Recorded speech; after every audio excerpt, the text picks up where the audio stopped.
welcome back to the P.O.P, aka the Preston Outdoors Podcast. Thanks for tuning into this week's video. Kind of a recap video we got going on here. I'm going to be talking about what it's been like in the life of Ethan Preston and Preston Outdoors for the last week or so. Getting into our intro here. Again, welcome back. Welcome back to the show. We didn't get a YouTube video uploaded last week. We'll talk about that here in a little bit, exactly why. But yeah, housekeeping as always. Don't forget Tuesday mornings. We're doing a lot better on uploading these videos. Every Tuesday morning we're going to have, or at least for the most part, holidays excluded probably. But who knows? Maybe we'll get one done then. But Tuesday mornings, we've got podcast videos up for you on the YouTube channel. And, of course, the podcast you're listening. If you're listening to it here on all the major streaming platforms, Tuesday mornings we're doing podcasts. And Thursday at 3 p.m. Central Time is when we are doing YouTube videos, okay? That may be subject to change on tournament days, tournament weeks, stuff like that, but I will definitely keep you guys posted. If you haven't already, go ahead and like this and subscribe the Preston Outdoors YouTube channel. We are very, very close to getting to 2,000 subscribers. It's a pretty big goal for me. And if you haven't already, go ahead and check out the Preston Outdoors Instagram page. We're just reached over 5,000 followers, whatever, on that. So I'm pretty excited about those social medias and how they are growing. The past week for myself, I've got if you're listening to it, surprisingly enough, you won't be able to see it, but I've got my Pond Hopper Nation sweatshirt on here. Kind of going to do a recap of this episode of what's been going on with me and what I'm looking forward to for this year or whatever. And Pond Hopper Nation, it would have been last Thursday. So last week, Thursday, I actually drove to Bismarck, North Dakota. It's about 2 hours from where I'm at. Drove over there, hopped on a plane. It's the first time I've ever been on a plane by myself. Always went with a family member, like my parents when we flew somewhere. My wife and I have flown a couple places together, but the first time Ethan has ever hopped on a plane by himself. Was I a little nervous? Yeah, probably was, because I forget things unless it's like fishing or hunting related. I have a tendency to forget things. My wife was worried about me because she's usually the one that takes care of all the making sure stuff's packed right, making sure the liquids, whatever, just getting on the plane security wise, she makes sure of that, takes care of that, and has the tickets ready, all that crap. So packed everything myself, got everything separated, go to Bismarck, get there an hour and a half, something early like that. First instance, go on to get on the plane, boom, go off, signal off. Well, sure enough, I forgot quarters, pennies, nickels, whatever. I forgot change in my pockets. So I take that off, whatever, they made me just keep it in my hands, go back through there or whatever, and didn't go off. Get on the plane, not a problem. Luckily, luck of the draw, I got an inside seat, an aisle seat, so I could stretch out my legs. I'm finding now, I'm not old, but finding I'm getting older, flying really sucks for my knees. Get on the plane. Flew to Las Vegas. When I was telling people I was flying to Vegas there, everybody's pretty excited that I was going to actually be doing something risque, I guess you could say. But got to Vegas, got to the airport, didn't have a check bag, so I just had my overhead bag in my backpack with all my camera gear was with me. And then I had to find my way to the rental car. We got a rental car set up. And I didn't know I had to take a shuttle. So I had to hop on a shuttle, and I don't know if it was a mile away or something like that. But in Las Vegas airport, if you haven't been there, they've got like this giant rent-a-car center.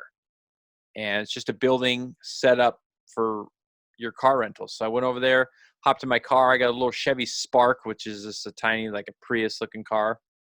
Hopped in there, and then I drove 2.5 hours south down to Lake Havasu City is where the event was that I was going. I'll get you in a little bit.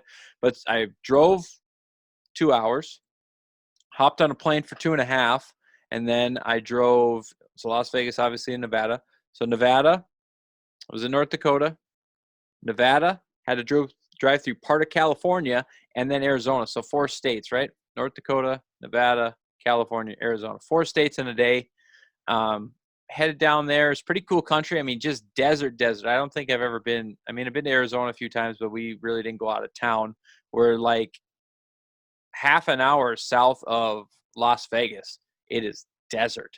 Like there's people out there with their dune buggies, whatever, in the desert. And then there's a bunch of solar panel places for power and all that stuff. But it's pretty boring, flat, one tiny little town, basically down from Las Vegas down to Lake Havasu City. And if you're not familiar with Lake Havasu, it is a very, very famous lake. The reason I have heard about it and hear about it is bass fishing. The bass fishing there is phenomenal. Largemouth, smallmouth bass. Not sure if there's spotted bass in there or not. Anyway, big population of largemouth and smallmouth.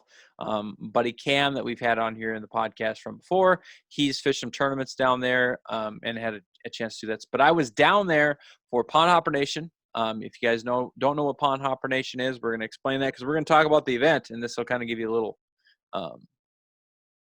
background to them or whatever. But Pond Hopper Nation, their main goal is to teach people to the love and camaraderie of fishing. So I've been partnered with them since they started in 2016, and have helped out at a couple events. Most of the time it was just help from promoting these events and stuff like that. But actually in 2017 or 18, I believe it was, I actually got an opportunity to go down to Diamond City, Arkansas, did an event there. And then this event here in Lake Havasu is like the Super Bowl of Teach a Child to Fish Days. Now, Teach a Child to Fish Days are what Pond Hopper Nation does. That's their main thing. Is they go across the United States. They toured with the Lady Bass Anglers Association, which is the professional league for just women for bass fishing. They've actually toured with MLF, if you're not familiar with what that is, but that's Major League Fishing. It's basically like Bassmasters, just a different format or whatever, two different companies or tournament trails. They've toured with them. They've done this so that'll be 5 years now. And I can't remember how many it is exactly, but I know there's thousands and thousands of kids that have come and attended to these events. The first so many kids that show up, usually it's 100, 200, whatever it is, you get a free t-shirt, and then every kid will leave there with a rod and reel in hand that they get to keep, no charge. The whole event is free for kids and families to come, and this is the Super Bowl. The Lake Havasu event is the Super Bowl. This is where Pond Hopper Nation started. The idea started. Albert, the founder, and Roy Hawk, who's at the time was a Bassmaster Elite Series fisherman, now fishes the BPT or the Bass Pro Tour and the Major League style. Those guys had come together and created this idea of basically let's have an event. And then this idea actually went across the country. So after this event, we had over 300 kids signed up to show up to this event. And I think this is the second or third event that happened this year. I can't really remember. But Albert was telling me that they have now sponsored over 600 kids to do these events, to come and get a free rod and reel. So it's really, really cool. We got there on Thursday, talked to a few people, stuff like that. And my main goal for this, or reason I was going down there, is Albert asked me to film the event. So I was going to be the cameraman, and now I'm working on the video for the event because this is a big deal. This is the 5th annual. So many kids. There was easily over 300 that showed up, and I was there to film it, capture it, and now I'm going to recreate it in video. So I helped set up stuff like that. We rigged these rods. We're using Zebco slingshot rods. We actually weren't sure if we were going to have enough rods. So we made sure we went to Walmart. Albert, myself, and his daughter went to Walmart, and we got all the push button or open face spinning reel combos out of Walmart, Zebco slingshots. I think we brought over 60 or 70 that were there and took them all out of Walmart. There's no more in the Lake Havasu City Walmart, at least when we were there. Bought them all and made sure that all these kids were there. Myself, Albert, Roy Hawk, and some other volunteers actually came the day before, and we strung up all these rods. So you got to get the stickers off, put the rods together, string them through, put your hook, your split shot, and your bobber, rig that up, do another one. I mean, we were pulling them out of boxes, 3 hours worth of basically setting up these rods. Kids show up. They get registered. I think it was the first 100 or 200 kids got a Pond Hopper Nation t-shirt, and were ushered off to get a rod. There was a couple other nonprofits there for water safety, boat safety, stuff like that. And then there's a sweet canal that went back in farther that the kids are allowed to fish on, and all throughout the lake, basically on the shore. So once they get their stuff, they're there to fish. They're there to enjoy it. And they've got tubs and tubs and tubs of night crawlers. There's guys walking back and forth, making sure people have bait. And the biggest thing I was able to film, I did a few interviews and stuff, and get some B-roll, that kind of thing, just try and film it. And the biggest thing that it happened for me, it happened more than once. Um, I'm trying to film it. I'm trying to walk around, do my thing. People come up to me, hey, and they got questions, which is totally fine. I love to help them as much as I can. But where it really, like, I really enjoy this part of it is maybe not so the filming as much, but I was there to do that, and I got as much as I could, but I step away for a brief minute. Somebody say, hey, can you show me how to do this? There was so many people that did not know how to cast.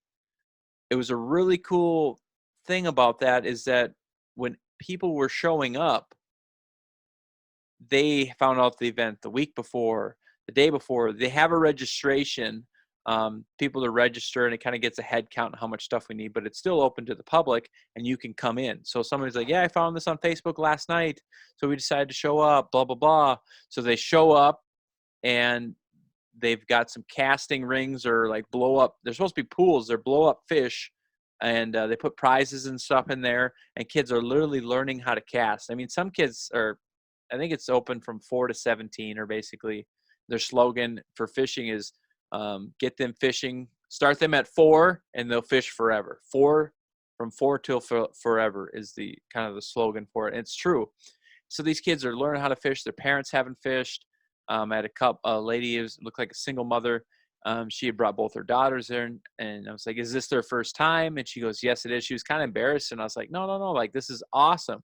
She goes, I used to fish, and then their grandpa did, and he never got to take them because he kind of got older. And there's 2 girls out there learning how to basically flip with a push button reel with a casting dummy on there into the thing. They got a couple prizes. They got the t-shirts.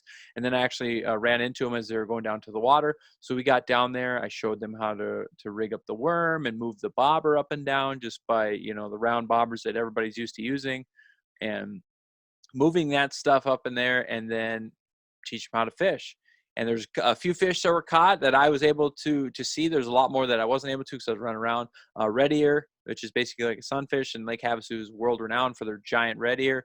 There's some smallmouth bass, some largemouth bass, some really nice largemouth that were actually caught, and so it was a lot of fun. There was towards the end, I was done filming, put the camera away, and I was helped kind of tear down stuff, and a family came over, and they were a little bit later to the event, which was fine. I mean, we were still there, and we're still handing out stuff for people to show up, and they didn't know anything about fishing really or whatever. So I helped them get the worms rigged up, and we walked down. I was like, let's go find a spot. Like, let's see how we can do this.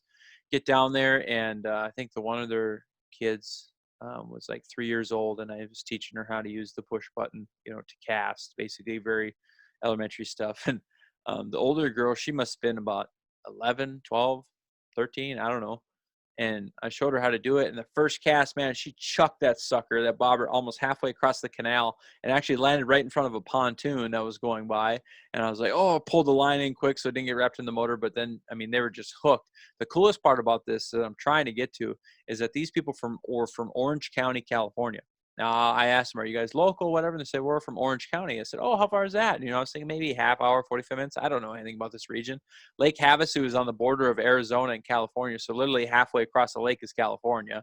And they said, oh, 4 hours.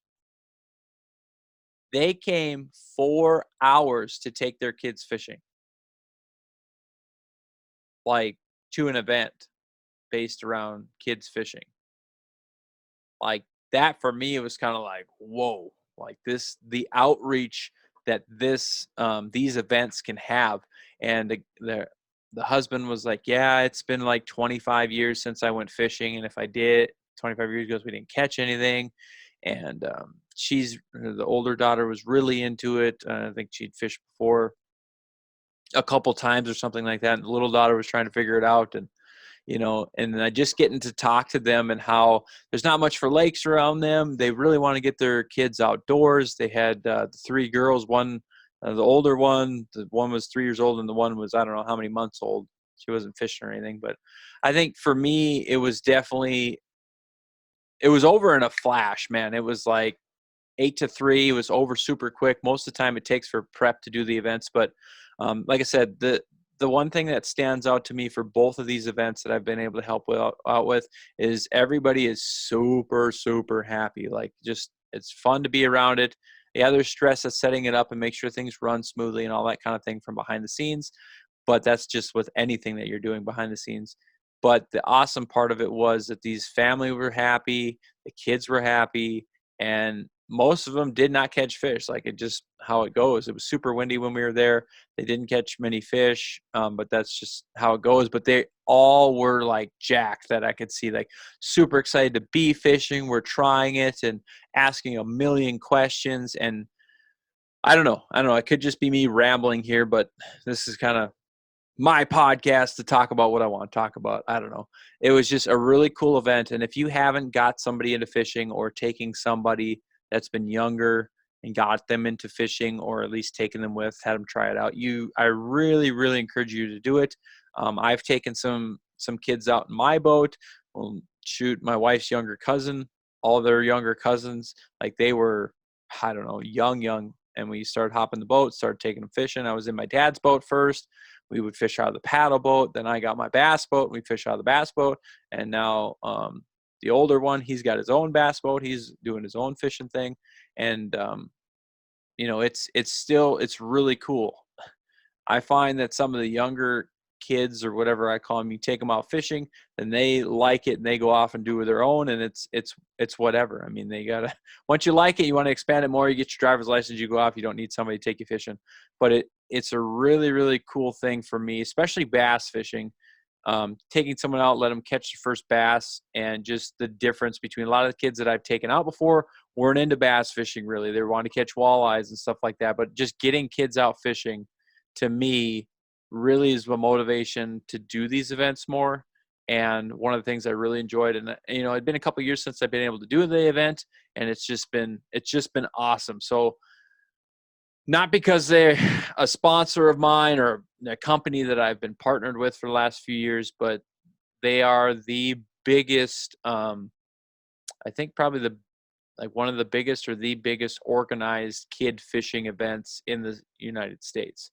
And it all started from the ground up, very grassroots, when Albert started. But for me, it's about the smiles and having these kids out to fish. So, this year, if you're listening down south or whatever, you guys have been fishing all year. It's getting warmer up here in the north, where I'm at, North Dakota, Minnesota, whatever. It's getting nicer out. Try and do that. Just try. If you're a fisherman, fisherwoman, whatever, if you got a chance to take somebody out fishing, just do it. I mean, even if they're not 3, 4, 5, whatever years old, maybe they're 15, maybe they're 18, whatever. Take them out fishing. For me, I have the opportunity to fish quite a bit, especially in the summertime. So taking some time out. I mean, I've taken my mother-in-law fishing. All on the boat at one time. I had my mother-in-law, my mother, my wife, and my sister-in-law all out fishing. I had the remote to my trolling motor in the hand, and I had the remote to the power pole in the hand, and I sat in the driver's seat, helped rig reels, basically get untangled, take fish off, and just bebop the boat around, and they were just catching a bunch of fish and having fun. I have a lot of fun doing that and hopefully teaching people how to fish. They catch them, and kind of thing like that. So again, I challenge you this summer, wherever you're listening, if you have a chance to take somebody younger, get them out fishing. And I think you definitely will not be disappointed in that. So then we get the event over. It was like 90 degrees on Friday. I literally died. Not used to that warm weather. I got sunburnt. I got lines on the top of my head from wearing a hat. It was windy on Saturday, so it took a lot of it out of me. But then actually had the opportunity to hang out with, again, professional bass fisherman Roy Hawk. He actually cooked steaks for us on Thursday evening when I got there. Super nice guy. Got to meet his family and got to meet them. Super nice guy. Helped out with the event. We actually went out on Friday night, got something to eat, and by the time I got back to my hotel room, it was like 11 o'clock. The sucky part about the whole ordeal was that my flight was booked to come home at like 7 o'clock in the morning with a 2.5-hour flight and a giant airport like Las Vegas. So for me, I got back into bed at like 11 o'clock, and I set my alarm for 2. So that's 3 hours of sleep with, I don't know, I was pretty wiped out. 3 hours of sleep, got up, and then I figured out, again, Ethan traveling, that I didn't know what the proper procedure was to return the rental car. Do I take it back? When we flew out of Mesa before, going home, we took the rental car back to the airport. Well, this one is way too big. So I had called the rental car place where I had picked it up. Nobody answered till 7 a.m. I called the airport. They told me take it back there. And luckily, the streets were, then I had to worry about, because now they had like 2 miles you had to fill the car up or something like that was one of my options. So I was kind of freaking out at that. I was tired. About hour and a half into it, I was like, man, I should pull over and sleep. I wasn't, swerving anywhere or anything, but it was just like, you need to sleep, but I can't.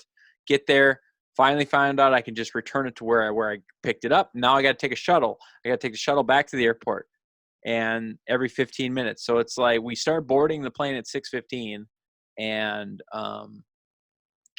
boarded at 6:15. I dropped the car off about 5:30, and then so many people in security, so many people, and got through there and basically got to my terminal. Lucky it was one of the closer terminals at like 6:15. I got a water and a Pop-Tart or something for breakfast, and they were boarding, and walked on and was good, and got home safely and stuff. So it was a great event. A little bit of stress before flying and stuff like that, but it actually, I think I overhyped it. Get myself worked up for not being able to fly by myself. But I don't know if anybody else has that kind of feeling, but that was me for sure. I was a little nervous. Usually when I'm going to places like that, I drive all across the country. So, but speaking of that, it was an exciting day. I don't know, you're listening to this on Tuesday, but exciting day on Monday. Actually picked up my power poles. I drove down to Minneapolis, down to Hanna's Marine. I had ordered I'd sold my power poles. I think I announced. Yeah, I announced it. Anyway, for this year anyway, I was able to get on the Power Pole Pro staff, so I can get some new power poles. Sold my old ones, everything, COVID, manufacturing, blah, blah, blah. Everything, it took 4 to 7 weeks, 6 weeks. Well, it took 7 weeks. Finally went down to get those things. I've got, if anybody cares, I got 2 10-foot blades, the same ones I had before, but I think they've got some new upgrades. The pros that I've been fishing with during the Bassmaster Opens, they're nice. So I'm excited to get them on there. But yeah, it's been a long haul for that. But speaking of the Opens, this upcoming week, I am taking off at the end of the week, heading down to Counce. I don't know how you say it. Counce, Tennessee, for which would now, it's the first one because it's the first Bassmaster Open that's happening. I don't know if you guys listened to the podcast a couple weeks ago, but I was driving down. It was probably the second week of April. First week of April. I was driving down to Alabama. I can't remember, on Douglas Lake. I was supposed to have the Open. Flooding got postponed back to October 7th through the 9th or something like that. So this end of this week, I am taking off to do the Bassmaster Open on Pickwick. If you guys pay attention to anything in the professional bass fishing world, a few weeks ago, the Bassmaster Elite Series was down there on Pickwick, and crazy flooding, high water. But this system is on the Tennessee River system, and giant largemouth, giant smallmouth. I'm pretty sure there's spotted bass in there, and they've had a lot of flooding down south. The complete opposite of what we've had up here, with no runoff, no snow, anything like that. So they've got high water. I'm not sure if the water levels have sustained or anything like that. I haven't checked any of that stuff, but I'm really excited to get down. I'm excited to fish competitively. Like, I was all jacked up, had everything together to take off, and then have to turn around and come back home. Kind of sucks. So I am excited to do that. And I wanted to talk about, we've talked with Kent Middlestead in a few episodes before, talking about what it takes for him and his family to get their stuff packed up to go fish on the pro side. We've talked to Cam Milholland on what he does for the co-angler side, but I haven't talked about my prep. Anybody that's traveling to do any kind of fishing, you can definitely take some tips here. For me, fishing as a co-angler, it's a little bit different. I don't have near the prep as Cam does, or excuse me, what Kent has. Cam fishes some of his, besides him fishing, qualifying for the regional and for the championship where he had to drive a long ways. He had to drive down to Louisiana, and the regional he had to drive up to Oregon. For me, I don't travel anything less than, I think the closest one is 16 hours away. So I've got to try and have everything that I can with me packed up in my truck to take off to make sure I have everything. So the first thing I start off with personally is clothes. I hate packing clothes in the first place, so I want to get that out of the way. Basically, I pack too much clothes every time. I've got a giant bag, and I bring 2 or 3 extra pairs of socks, underwear, shirts, shorts, like extra. So if I'm gone for 10 days, I bring 12 or something. And most of the time you don't need it, but I always bring extra clothes. One thing is if it's going to rain, even if you look at the extended forecast and it doesn't show any kind of rain, precipitation, anything like that, pack extra. You're dealing with water. You're fishing in water. You might spear a wave. Who knows whatever the problem is. Maybe you're going to wet yourself out there because you get so excited because you catch fish. I have no idea. But just make sure that you bring extra clothes. I bring my rain gear every time too. I've got some bib overalls and just a light rain jacket. Bring that just to be sure. Bring extra clothes. I hate packing clothes. It's just not fun to me. So I make sure I get that done. I have lists. Like I've got lists. If you can, I don't know, you can't see if you're watching or listening on the podcast, but if you're watching on YouTube, I'm showing you a list, a pamphlet here, a notepad per se, full of stuff written down for this episode. I want to talk about other episodes, but I make a list, physically cross it off. I've done lists on my phone, but it's just not as gratifying as crossing it off with a pen or pencil, whatever. Get my clothes done out of the way, got them by the door. Okay, now what else do we need? Now I work on my tackle. For me, I bring every single rod I have. Now, this is going to be in how do you say, retrospect or consideration. If you're an average angler, weekend guy, whatever, and you fish in the bank, you fish from a boat, whatever, you don't have that many rods. I'm going to say this, and I want you to take this with a grain of salt. I have like 14 or 15 rod and reel combos, and that is not a lot compared to most people that fish tournaments. Like it just isn't. I'll just let you know. There's some guys that fish out of their kayaks that own more rods than I do, hands down. So I can actually fit my rods. I cut everything off. Like if I've been fishing before, I'll cut everything off because when I get down there, first off, when I'm traveling down there, I don't want hooks on the rods. I actually put them in the passenger seat and cross over into the back seat. That way it's in there. If I have to hit the brakes or accelerate while I'm driving, there's not going to be much movement in there. I don't trust them in the back end of my pickup. I don't have a topper or anything. It's just a tunnel cover. If you hit the brakes, stuff moves around back there. I just don't want broken rods because I have to buy new ones. So I put them in there. I've got all the rod sleeves on there. So I cut everything off. When I get down to the event, I'm going to put new leaders on if I'm using a fluorocarbon leader anyway. I'm going to check my line when I get down there. So I just cut it all off, especially like crankbait, stuff like that I fished with before. So that's kind of what I do for my rods. Cut everything off. The first tournament, I had to rig everything. There's 3 or 4 or 5 reels that needed a new line. I strung up new line, everything like that. But I try and take care of as much like line spooling and stuff if I have time here at home. One, because when you get down there, you get back in the evenings from fishing and you don't want to spend too much time rigging if you don't have to because you need to sleep. Like I usually get down to the events on Saturdays before the tournament. So I will practice with a few guys that I know on Sunday, Monday, Tuesday, and then you get half a day on Wednesday for the Opens. You get till noon. So Sunday, Monday, Tuesday, or part of Wednesday if you want to go. Most of the time I take Wednesdays off. Oh, excuse me. I take Wednesdays off because you get till noon, and it just, I take it as almost like a mental day per se, if you want to say it like that. I sleep until about 8, 9 o'clock, been getting up at 4 o'clock for the last how many days. It then gives me a chance to all my social media stuff that I do, because while I'm down there, I still try and stay up to date with my Instagram. I'm going to try and make sure I get podcasts that'll be out. It'll be a little bit trickier because the first day of the tournament is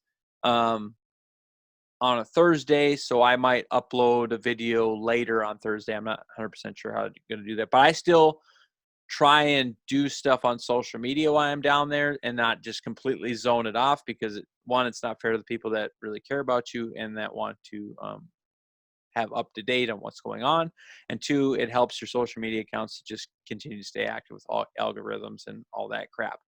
So I try and do that. So Wednesday, I get caught up on my editing stuff if I need to. I'll, get drafts done on Instagram ahead of time so I don't have to worry about it on tournament morning. And then I take my time to, if I need new line on rods, I can get rods and kind of just get your stuff in order instead of be rushing the whole time. Wednesday night, you get now they're doing it because with COVID stuff, you don't have to actually go to attend a meeting, which is pretty nice. You still have to go to the tournament, whatever site they have it. You have to go register. So you got to get registration done, make sure all your paperwork and stuff like that is done. And then you got to watch a YouTube video with the rules meeting. Basically, you're attending the rules meeting. Then you'll get a text message for who your boater, who your co-angler is. Then that becomes the next important part for me on a Wednesday, is talking to them. It may be 5 minutes, it may be 10 minutes, but seeing like what part of the lake they're fishing, what kind of structure we're going to be fishing, and try and get as much information from them as you can. So then I know, because my rods, I bring all my rods have to be limited down to 6, and that 6 can be tricky. So for me, I try and go in between. Most of my rods I have technique specific rods, but if I can use one rod for 3 or 4 different techniques, that's one of those rods I'm going to bring with. So if they're going to be fishing, I try and rig up as much confidence bait as I can and then have extras with me. So we're going to talk about tackle storage here in a little bit. We got to go back to what I'm packing. I'm running all over the place here, but get down there and then I'm going to prep my rods accordingly to what they say. So my rods are packed. Now, basically what I do from the boat, I don't know what plastics I think I'm going to need: drop shot, shaky head, Ned rig, big worm, all my stuff. So I have the ability here. I have a tackle bag. It's a Cast King medium-sized tackle bag. I think I fit 7 or 8 trays up and down inside that thing. I fit as many trays in there as I can. I got my pliers. I got my scissors. I got my cull balls to make sure I got 4 of those with, 3 for the live well, and 1 if I need to do a little culling. Hopefully we need to be culling, that kind of thing. I bring all my line. The reason why I bring all my line is because, yes, if you bring 1 spool of fluorocarbon braid, whatever, for say leaders and stuff like that, especially fluorocarbon. Problem is, if I get a nasty bird nest in practice and I'm screwed and need to re-spool, I have my line there to do that. And I'm not spending extra money outside of my fishing budget. We can talk about this later too. Outside of my fishing budget to spend at a store. So the more money that you're spending on site, for me, that's money that's not per se maybe in the budget. And so things can get expensive, and the cost of the events can, get overwhelming when you come back and look at your statement. Oh my gosh, I spent way too much here, especially with the fluctuating gas prices across the nation. So I get all my tackle boxes in there. I actually have a Rubbermaid container. I put all the trays and stuff in my bag, my fishing bag, put that in there: knives, pliers, a knife, a scale, and a scissors. And then all the extra tackle that I have in boxes go in a Rubbermaid. And then I've got bags of, like, Walmart bags, plastic bags of spare plastic baits that I have that didn't necessarily fit in there. I bring all of it. So basically everything I have in my boat comes with me. And it's kind of cool in a way, because I don't have a super abundance of tackle compared to a lot of people that fish in a boat. I mean, they've got walls of it in their garage, all this stuff. I don't have that. It sucks in a way because I want more and more and more. Buying tackle is too much fun, and having a lot of tackle is fun.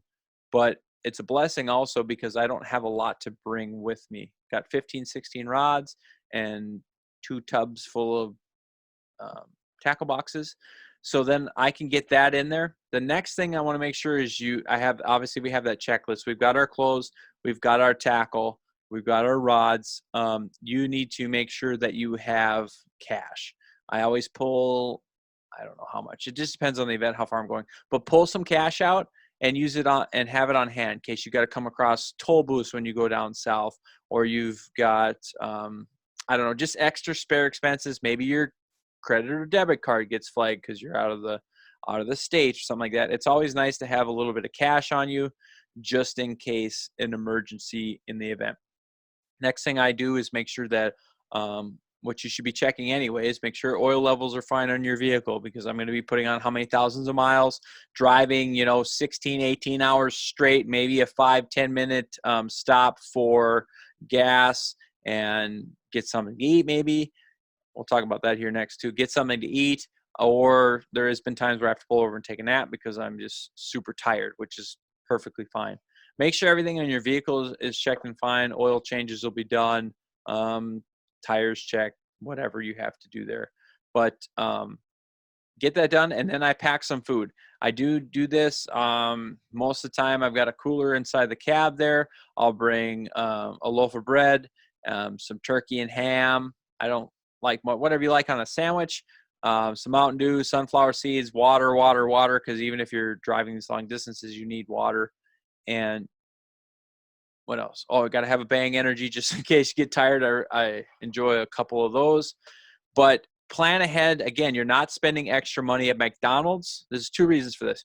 Extra money at McDonald's, gas station, fast foods, as much as I love that, probably more than the next person. But the thing is, I am thinking ahead of time, because it's going to take your body a day or two to reacclimate for not sitting in a vehicle for that long. I'm going to have a 18-hour drive, something like that. And eating crap food for those 2 days, when I go to fish, I feel like crappy, because it's not like we're fun fishing. I can get on the water at 9, I can get off at 3, and most of the time we're on the water at 5:30 before the sun is up, and we're off at 5 or 6. So you're still fishing for 14 hours hard, because I am with these guys that are trying to do this and make the Elite Series. And so as a co-angler, I try to get my body and my mind right for the event. Yes, I do like the Mountain Dews, the Bang Energies, but I'm trying at that point, or before that, I'm making sure I'm drinking a lot of water and hydrating myself, and trying not to eat the crappy foods along the way.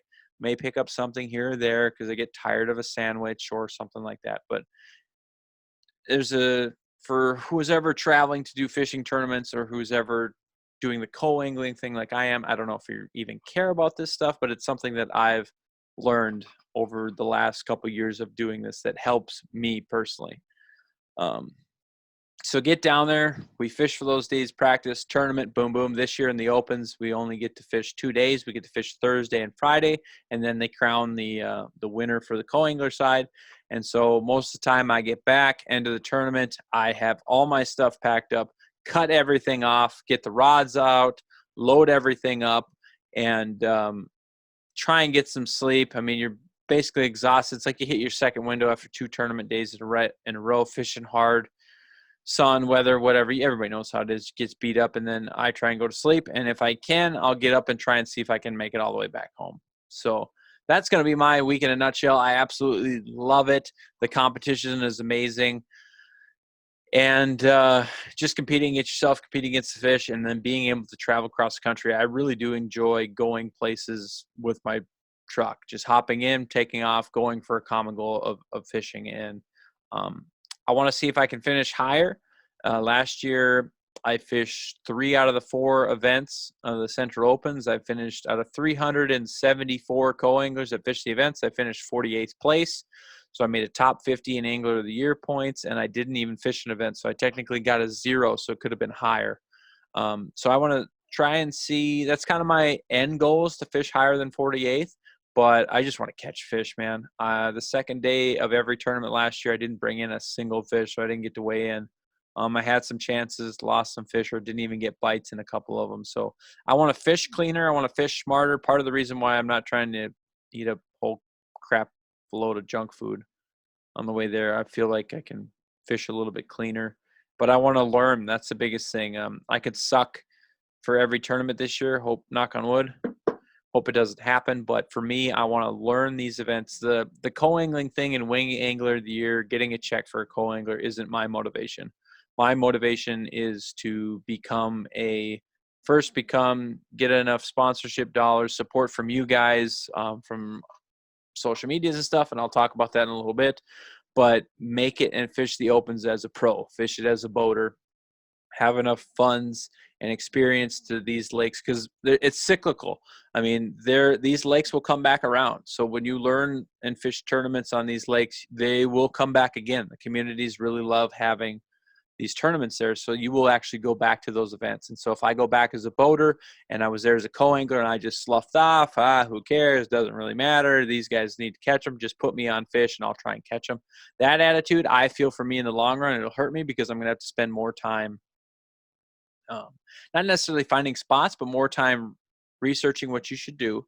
But I think being productive while I'm there, knowing and hoping there's a great chance that I'm going to come back as a boater or a pro, I think it will make it more fruitful in the end for me. So I think that's what I go into it as. Very, very positive, very excited to get out and try and do the fishing thing, as most people call it, the fishing thing, try and become a pro, fish the co-angler side of things. So I know I'd mentioned about social media stuff. I'm not going to hammer this home a lot, but I thank everybody that's supported me. I get a lot of text messages, Snapchats, Instagram messages, phone calls while I go down to these events, and I try my best on social media, Instagram mostly, few things on Snapchat, but Instagram and Facebook mostly. I'll keep everybody up to date on what's going on, how we did on the first day, my thoughts, and just the stories get kind of long at some point, because I'm just kind of venting my frustrations or venting my excitement with everybody, but trying to keep everybody up to date with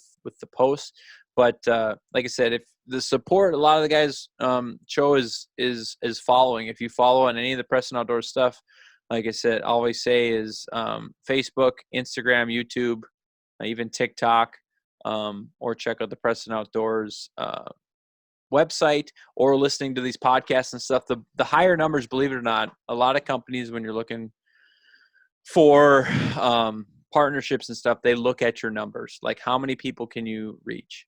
So if it may come down to a guy that's got 5,000 followers like I do, but the guy next to me's got 15,000 followers to support. So every like, every follow, all that stuff really does mean a lot, and it literally has got me the opportunity for some companies that I work with and partner with, because you guys have followed me. So enough on that, social media, blah, blah, blah. But I really do appreciate it. So this is going to be my event. We're going to try and get a podcast and YouTube video and stuff done for next week and stuff. And yeah, I think we're going to see more of me on here. I know a lot of podcasts and stuff do guests, and we're going to do guests. We're going to do interviews too, but there's just a few things that I want to get on here and talk about myself. And there's going to be a few subjects that people, if you guys haven't already, you can send me. I'll talk about this again, or talk about this almost every episode, because I haven't got any. Preston Outdoors, PrestonOutdoors, the number 2, Preston Outdoors 2 at gmail.com, or send me an Instagram message, or you can go on the blog post on the Preston Outdoors website and leave a comment on a subject you'd like to hear about, a subject you'd like for me to talk about. I do have a couple that were sent to me like by text or something like that. And so I'm going to try and talk about subjects and just share my opinion. They may be, I don't know if it'll be controversial, but people may not agree with it, but that's perfectly okay. And I think it'd be fun to get on there and talk about those things. So I just wanted to hop on here, let you guys know there is a lot of good out there in this world with these Teach a Child to Fish days, and there's good people out there, and it kind of spoke to me in that way to get a kid fishing and get that whole event done, come back here, work for a few days, and then have the opportunity to take off and go chase my dream. Ever since the last tournament was in November, December, January, February, March, And then April, close to half a year, I sit here and this is what I think about every single day, how to get better and move forward. So finally being able to get out there and fish is like practicing, doing spring ball. If you played high school or college sports, doing spring ball, knowing dang well you're not going to be playing for another, freaking 5 months. And so it can get old at times, but finally becoming game day and stuff like that. So yeah, I think that's where we're going to end it. Once again, if you guys like this podcast, make sure you, if you're on Apple or iTunes, whatever it is, leave a review. It helps me. And if you guys like these episodes, keep showing up, keep playing them, share them with everybody, let them know what we got going on here. And please, please, please, please, please make sure you send in some questions, because I'd like to do more fan engagement. I want to do Q&A episodes. I want to do topics that you've brought up.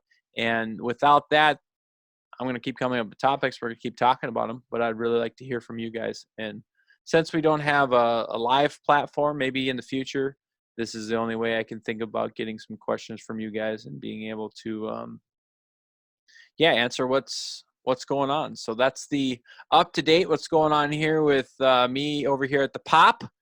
And I want to thank you guys for watching if you're on YouTube. And this Thursday, we will have a YouTube video uploaded. This will be actually a special episode from 2019. I was going through some footage, and I thought this would be a perfect time of the year to get this episode done. This was my best ever, hands down, not even close, because this is the only time I ever really caught him on it.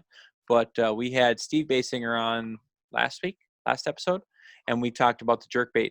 And this episode coming out Thursday at 3 p.m. Central Time is my best jerkbait fishing video ever, catching smallmouth. They're heavy, heavy, heavy pre-spawn. They weren't even really thinking about spawning, but the water was open, and had a great time doing that.